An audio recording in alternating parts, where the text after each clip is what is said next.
Democracy's messy, tonight especially so.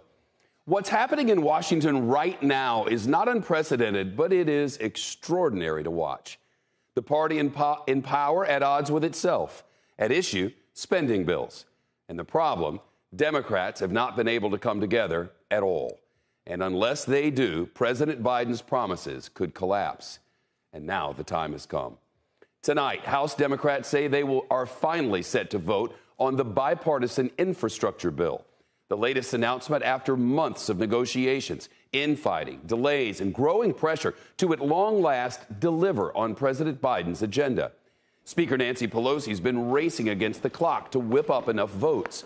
Her original plan was to pass infrastructure and the massive social spending package today, before all of the House leaves for recess tonight. But she had to delay the vote on the social spending mega bill. And that is not sitting well with progressives in her caucus. They are, at this moment, a lot of moving pieces. And CNBC senior congressional correspondent Ylan Moy is tracking the latest developments. Ylan, does she have the votes? Well, Shep, if she had the votes, the House would be taking the vote. But right now, the bipartisan infrastructure framework, sometimes called the BIF here on Capitol Hill, still has not come to the floor, even though just a few hours ago, Pelosi sounded determined to push it through.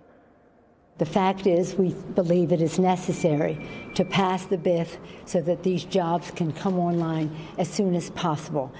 We have waited a while. We had hoped to pass it sooner, but we can't wait too much later for the legislation.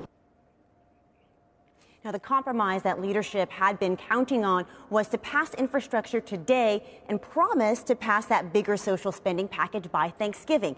Now, that strategy did appease moderates like Representative Carolyn Bourdeaux, who were concerned about the cost and wanted some more time to work through the details. I ran on fiscal responsibility, bipartisanship, addressing the economy, tackling COVID, addressing health care. And I really think the Democrats need to recenter themselves around this very pragmatic message. But this move angered progressives who still do not want to split up these bills. They have the numbers to sink the vote tonight, and Pelosi knows it. Do you worry that it starts to look like the Democrats can't get out of their own way? No, welcome to my world.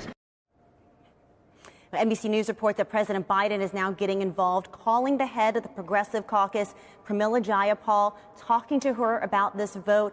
Shep, this morning the president called on every member of Congress to vote yes on both bills right now, but so far they're not listening. The clock is obviously ticking. Alon will come back to you if they actually do anything. Shepard Smith here. Thanks for watching CNBC on YouTube.